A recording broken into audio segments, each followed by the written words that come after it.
Welcome to this class and thank you for joining us. My name is Kelly Shores and I am going to be your instructor. Before we get started, I'd like to introduce myself and explain why I'm teaching this class. I've been interested in filmmaking and production since I was a kid. I used to take my father's old Super 8mm film camera and make movies with my friends. In these films, we could be action heroes, do magic, or just have fun being goofy. I actually used to invite friends over in high school to watch these masterpieces. And remember, this was in the early days of VCRs, so watching something on film was a bit of a hassle, but it was really the only option you had. And this was great for the 5 or 6 friends who might come over and watch these films in my parents' living room. But after the lights went out and the film was respooled, the show was over, and no one else would see my work again until I dragged out the old film projector the next time. Today you can create content to share not only with your family, but with hundreds, thousands, or even millions of people that you don't even know. They might not even speak your language, but they still somehow manage to find and watch your content.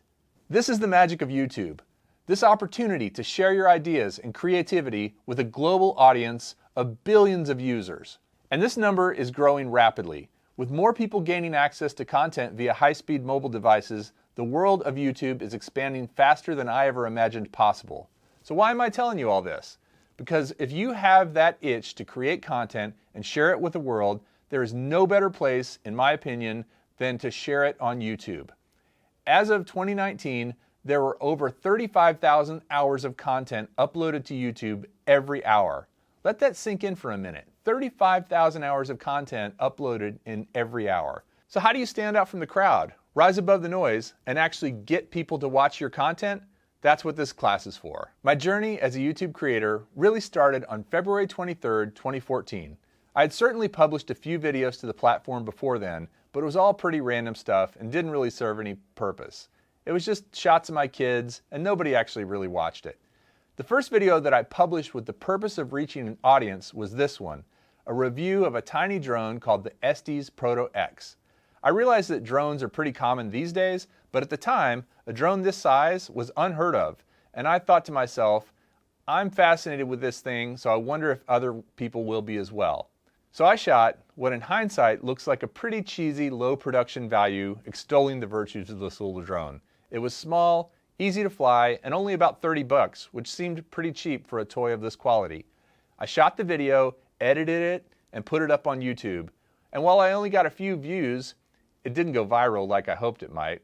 Pretty much got crickets. So what's wrong with people? Didn't they think it was cool? Didn't they like this drone? So I thought, oh well, that was fun, but not worth the effort, and forgot about YouTube for a while. In fact, it was 3 months before I published my second video to that channel, which by now I had decided would be about drones. I published my second video May 31st, 2014, and went on to make my first big mistake as a YouTube creator.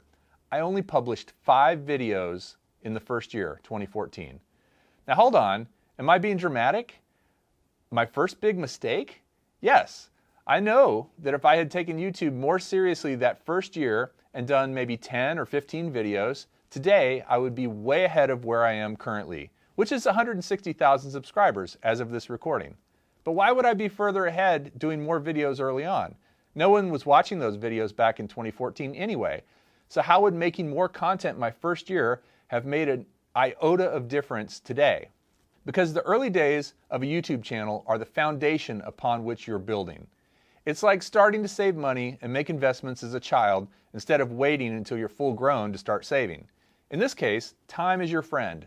Just like compound interest from the money you might have earned babysitting or mowing lawns as a kid, creating content on a regular basis early in the life of your channel pays dividends greater than you can imagine.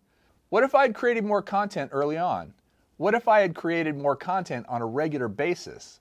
What if I had known about titles, tags, thumbnails, watch times, and all the other things I didn't know? How big would my channel be today?